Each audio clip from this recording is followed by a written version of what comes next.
Selamat pagi pemirsa, apa kabar Anda pada pagi hari ini? Senang sekali saya Ibnu Fadil dapat menemani Anda di Berita Kaltim hari ini. Sejumlah informasi penting telah kami siapkan untuk Anda dan berikut di antaranya. Belasan kios Pasar Maridan Sepaku Penajam Pasar Utara terbakar.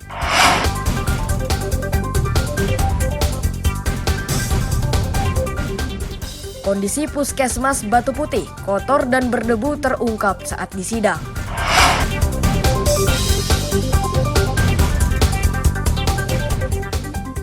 Peringatan Hari Pahlawan dilakukan warga Samarinda Utara dengan menggelar jalan santai dengan mengenakan kebaya dan baju militer.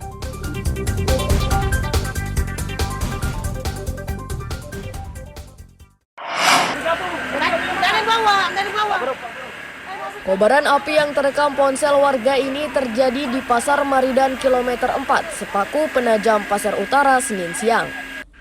Bangunan yang rata-rata terbuat dari bahan kayu menyebabkan api cepat meluas. Musibah ini pun menyebabkan warga panik dan berusaha menyelamatkan diri bersama barang dagangannya.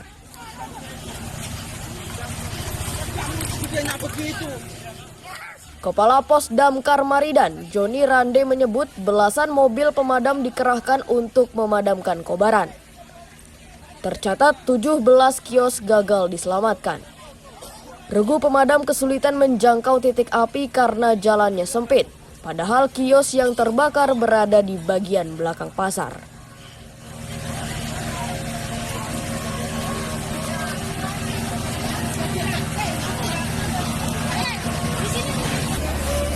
Pada hari ini tanggal 7 November dari kebakaran di Pasar Kilometer 5 Ici, Maridan. Diperkirakan saat ini masih perkiraan sekitar 17 kios yang terbakar. Sementara yang membantu pemadaman selain Damkar Maridan, ada damkar dari Sepaku, damkar dari Petung, damkar dari Sotek, damkar PT Ici Kartika Utama, damkar PT IHM yang ikut membantu. Personil diperkirakan sekitar 70 petugas pemadam kebakaran. Tidak ada korban jiwa dalam musibah ini, sedangkan penyebab pasti kebakaran masih diselidiki. Amir Hamzah dan tim liputan melaporkan dari Penajam Pasar Utara.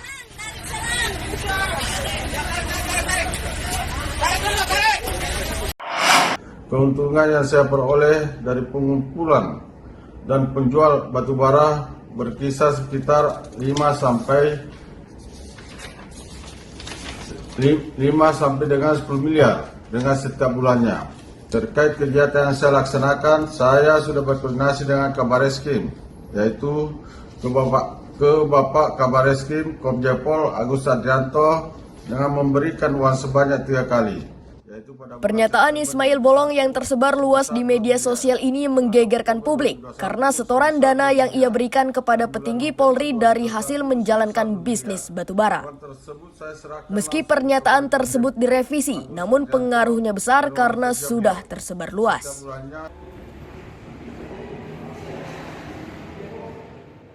Polisi di Kalimantan Timur sudah mengetahui pernyataan tersebut. Akan tetapi mereka tak bisa memprosesnya karena sudah ditangani Mabes Polri. Hal itu disampaikan Kabid Humas Polda Kaltim Kombes Pol Yusuf Sutejo Senin siang. Yusuf hanya menegaskan bahwa sejak 1 Juli 2022 yang bersangkutan sudah tidak lagi menjadi polisi karena sudah mengundurkan diri. Untuk keberadaan ulangi itu kondisi Pak Ismail Bolong itu, beliau memang mantan anggota Polri. Jadi pertanggal 1 Juli 2022 telah keluar stepnya, beliau mengajukan pensiun dini. Nah, terkait dengan video yang telah beredar dengan isinya pernyataan beliau, itu awalnya yang menangani adalah dari Mabes Polri. Jadi kewenangan dari Mabes Polri untuk memberikan statement. Jadi bukan ditangani di Polda. Polda Kaltim. Meski tidak bisa memproses Ismail Bolong, namun mereka siap menangani perkara tersebut jika Mabes Polri melimpahkan kasus itu ke Polda Kaltim. Amir Hamzah dan David Purba melaporkan dari Balikpapan.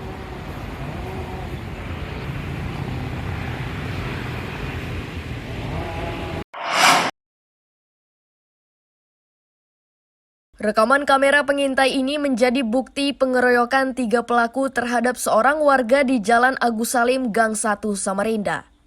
Tidak berselang lama, ketiga pelaku yang ternyata tinggal tidak jauh dari lokasi kejadian ditangkap polisi.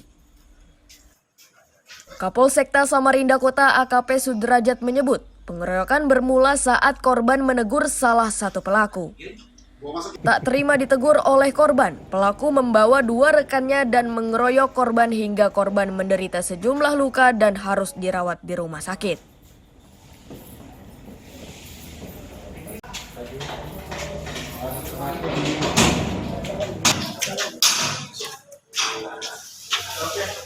Awalnya bahwa terjadinya pengeroyokan itu bermotif pada salah satu pelaku yang melintas ditegur oleh salah satu warga karena tidak terima, kemudian memanggil temannya 2 orang dengan membawa senjata tajam. Terjadilah pengeroyokan di sana.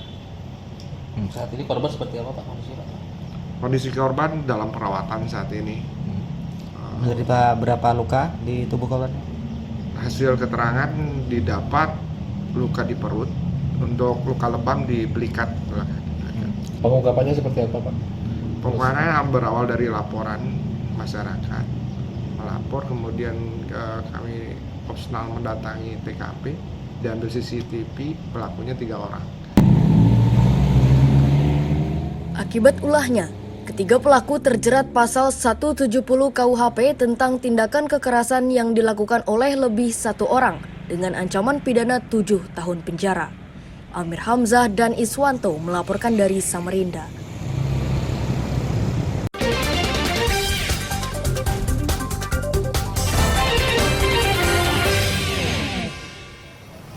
Masih bersama saya Ibnu Fadil, pemirsa Anda kembali menyaksikan 3 berita utama Kaltim hari ini. Belasan kios Pasar Maridan Sepaku Penajam Pasar Utara terbakar.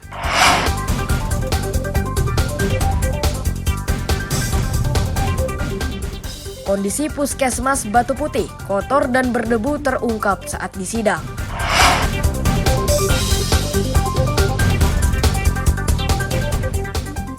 Peringatan Hari Pahlawan dilakukan warga Samarinda Utara dengan menggelar jalan santai dengan mengenakan kebaya dan baju militer.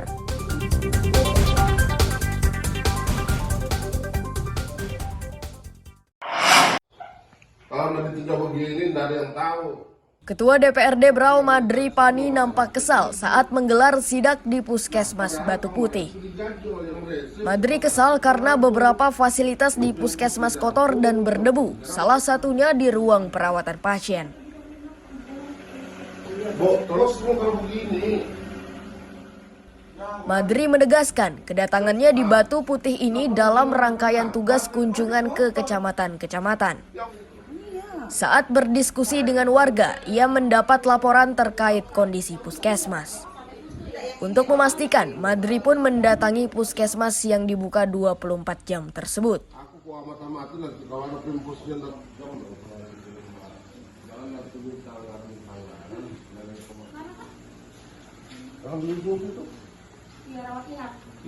Setelah saya sidak, saya periksa ke ruangan bidan, rawat inap,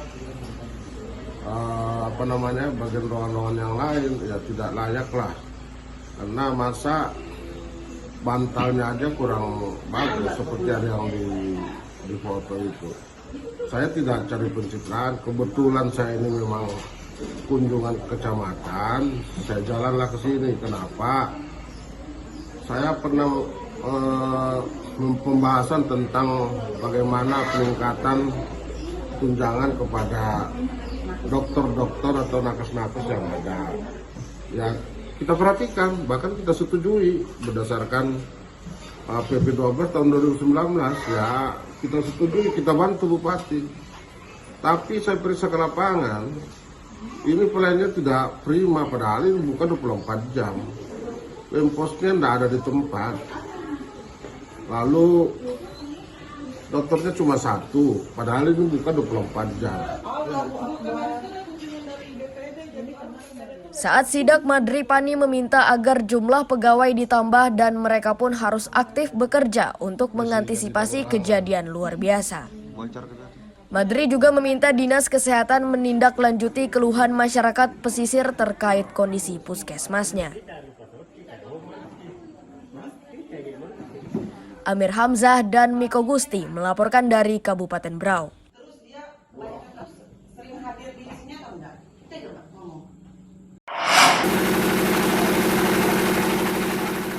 Pengrajin tahu dan tempe di Kabupaten Berau hingga hari ini masih terus berproduksi.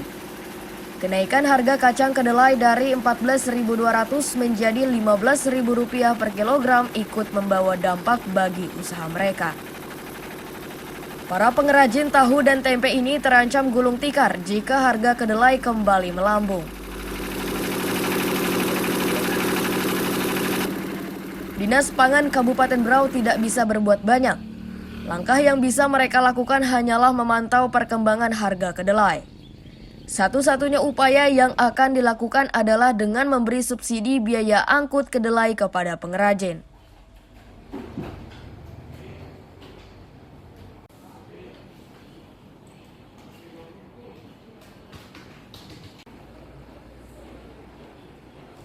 Baru baca di koran harga kedelai jadi kenaikan, tapi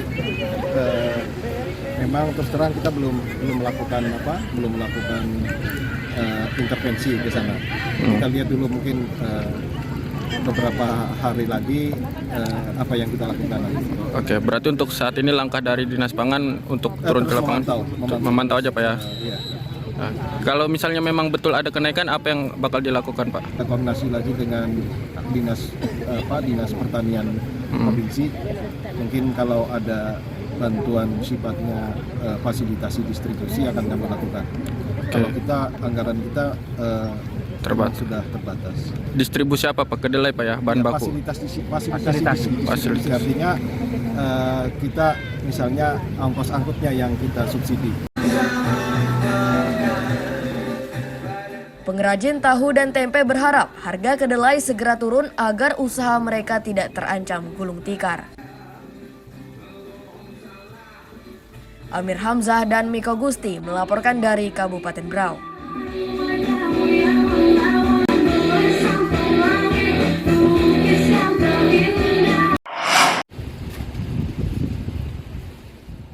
Kerusakan pada plafon venue cabang olahraga triathlon atau Trilomba inilah yang jadi perhatian pemerintah Kabupaten Berau. Mereka harus segera memperbaikinya dan sudah harus selesai sebelum pelaksanaan Pekan Olahraga Provinsi digelar akhir November 2022.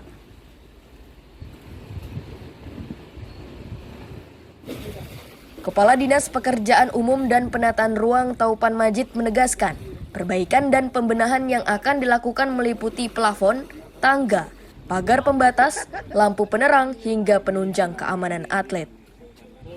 Plafon, cat, di situ ada yang patah.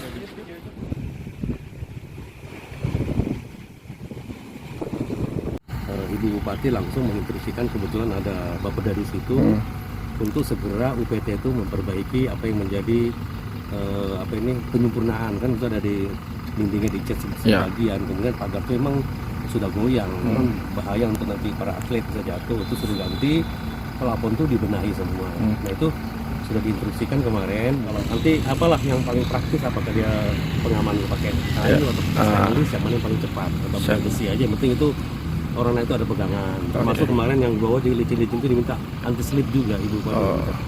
Dibelikan anti slip aja, orang mengajar naik enak. Termasuk plafon tadi Pak ya? Plafon juga, plafon tuh mungkin atapnya juga dikasih ini, saya minta sih dikasih anti bocor. Ada semacam ini dikasih anti bocor sehingga plafon kalau diganti kan nggak kena air lagi. Kan bisa dibilang ini cuma perbaikan sementara selama pelaksanaan ya, Pemprov jadi juga kita Pak. karena tempatnya Kriato nanti kan banyak orang singgah di situ. Jadi kenyamanan daripada olahraga itu kan bisa tercipta di situ nanti. Meski perbaikan dilakukan dengan segera namun hanya bersifat sementara karena Pemkab Brau tidak memiliki anggaran cukup jika harus melakukan perbaikan secara permanen. Amir Hamzah dan Miko Gusti melaporkan dari Kabupaten Brau.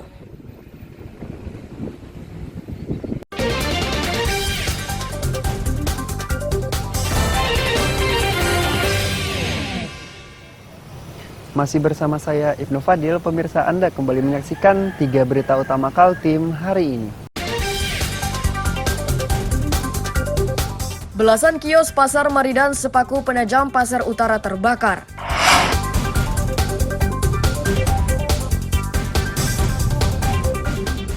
Kondisi Puskesmas Batu Putih kotor dan berdebu terungkap saat disidang.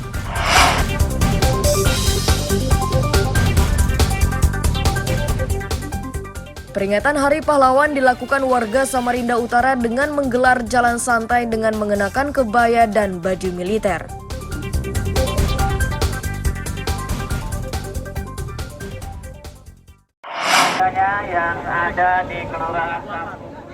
Pasar murah yang menjual minyak goreng kemasan 1 liter ini diminati warga Kelurahan Jawa Samarinda Ulu. Untuk mendapatkan minyak goreng tersebut, setiap pembeli harus memiliki kupon yang sudah disiapkan panitia.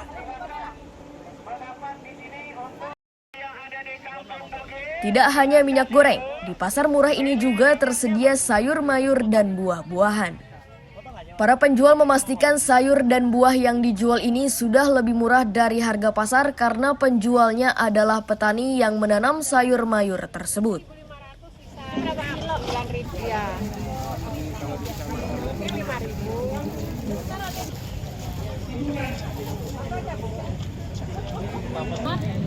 Tomat 5.000. Sawi, kates, lombok besar, daun bawang ya? Bawang rambut, apa lagi? Bayam, kangkung, tomat. Ya, kemudian bahan-bahan ini hasil bumi sendiri atau bagaimana, Bu? Hasil tanaman sendiri. Kita langsung petani jual. Kita kalau ada event-event begini kami langsung dari petaninya. Dari petani, bukan tengkulak, bukan apa. Kami langsung petani.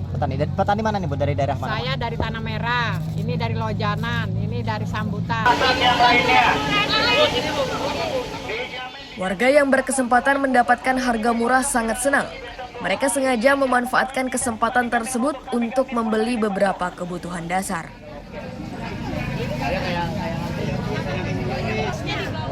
Kocok dulu ya. Manisnya di bawah. Beli minyak. Harganya berapa, Bu? Minyaknya 24. Dapat berapa liter? Dapat 2 liter. 2 liter. Selain beli minyak, beli apa lagi, Bu? Beli telur. Beli telur ya. Untuk harga lebih murah di sini atau di tempat lain, Bu? Ya murah di sini toh. Lebih murah di sini ya. Untuk dapatkan minyak goreng, Ibu harus syaratnya apa, Bu? Syaratnya, Bu? Harus ada kupon atau apa? Kupon tadi. Dikasih kupon. Dikasih kupon ya. Wali Kota Samarinda Andi Harun yang memantau pelaksanaan operasi pasar menyatakan, operasi pasar digelar untuk menekan inflasi. Pemkot Samarinda bersama TNI dan Polri harus bergerak cepat karena Samarinda adalah salah satu daerah yang diberi tambahan anggaran oleh pemerintah pusat.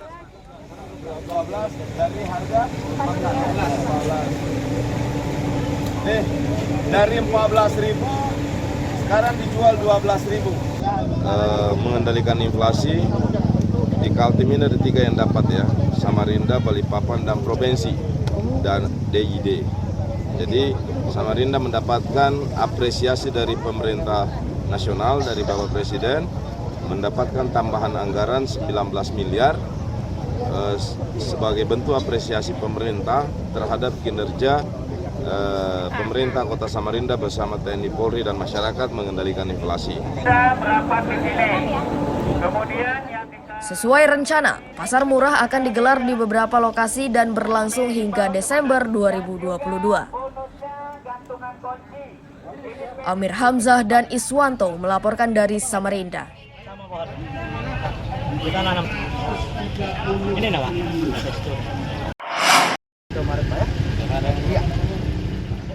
Petugas keamanan pintu masuk pelabuhan Samarinda ini harus memberi pemahaman kepada pengendara bahwa mereka tidak lagi menerima pembayaran secara tunai.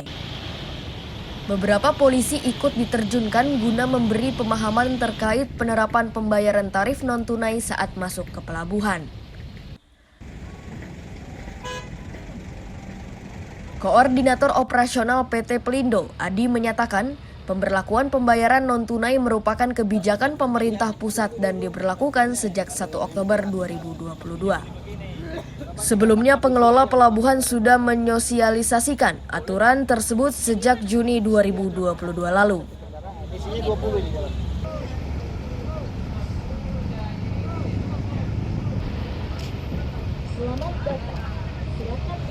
Tanggal 1, Pak. Tanggal 1 ya. 1 Untuk Oktober. tarif sana sendiri bagaimana, Pak? Kenapa, Pak? Tarifnya? Tarif untuk mobil 4.000, motor 2.000, Pak, satu kali masuk. 2000. Nah, untuk mendapatkan kartu e-money bagaimana caranya, Pak? Kartu money kami siapkan di sini, Pak. Meski beberapa pengendara gagal masuk ke areal pelabuhan, namun mereka menyetujui penerapan non-tunai karena diyakini akan ikut membantu pemerintah sekaligus menghindari pungli. Silakan verifikasi kartu Anda. Baru tahu ya? Sudah sering ke sini atau gimana, Pak? Enggak juga sih sering. Ya. Kalau nyemputin keluarga ya kesini. Oh, berarti belum tahu ada informasi bahwa ada e-card tilang ya? Kalau tanggapan Bapak ini baik atau gimana, Pak? Ya, untuk asal jalurnya bagus saja. Bagus saja ya? Tidak ada pungli, bagus. Bagus saja ya. Bapak ini rencana kemana tadi? Rencana jemput keluarga. Oh, jemput keluarga ya? Bapak mertua. Bapak mertua. Dari Sulawesi. Penerapan tarif masuk pelabuhan ternyata tidak hanya diberlakukan pada masyarakat, namun juga bagi pegawai dan karyawan pelabuhan. Amir Hamzah dan Iswanto melaporkan dari Samarinda.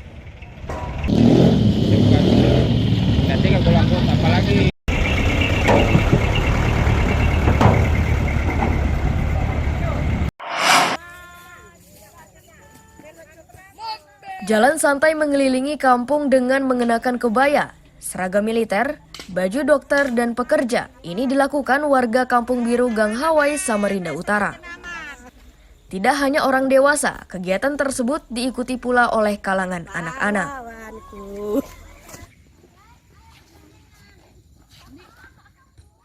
Perayaan ini makin semarak saat warga yang masih mengenakan berbagai kostum itu senam bersama. Kegiatan yang digelar untuk meramaikan peringatan Hari Pahlawan 2022. Tujuannya semata untuk mengenang jasa para pahlawan yang memperjuangkan kemerdekaan Indonesia.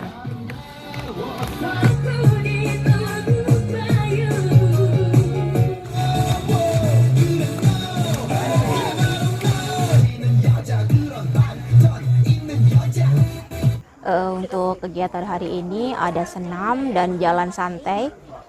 Karena ini bertemakan pahlawan, jadi semua warga disuruh untuk pakai baju pahlawan sesuai dengan pahlawan yang beliau jadikan pahlawan seperti itu. Nah, ini acara begini mulai dari kapan, Mbak? Untuk persiapannya sendiri sebentar aja, tapi kalau untuk rencananya sekitar 1 bulan yang lalu. Kenapa lebih memilih ke jalan santai dan dalam peringatan Hari Pahlawan? Karena perjuangan dan semangat itu kan identik dengan jalan santai seperti itu. Alhamdulillah kita memperingati Hari Pahlawan, gimana kita juga merasakan dulu perjuangan pahlawan kita, membela negara kita sangat gigih dan semangat dengan itu. Makanya kenapa saya ikut memperingati Hari Pahlawan ini, karena mengingat pahlawan-pahlawan kita yang berjasa kepada kita. Seperti Ya, melihat antusias warga ini gimana, Pak Ji? Alhamdulillah saya sangat senang dan bangga dengan kebersamaan warga di Gang Hawai ini, di puncak Gang Hawai 1 di puncak Jalan Biru seperti itu. Meski digelar secara sederhana, warga bergembira sebab rencana yang mereka susun selama 7 bulan bisa diwujudkan. Amir Hamzah dan Mas Hardiansyah melaporkan dari Samarinda.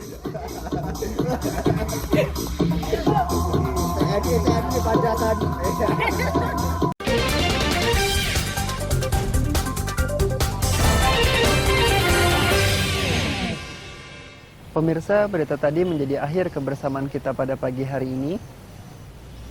Saya Ibnu Fadil dan tim redaksi pamit undur diri. Selamat pagi, salam sejahtera, dan sampai jumpa.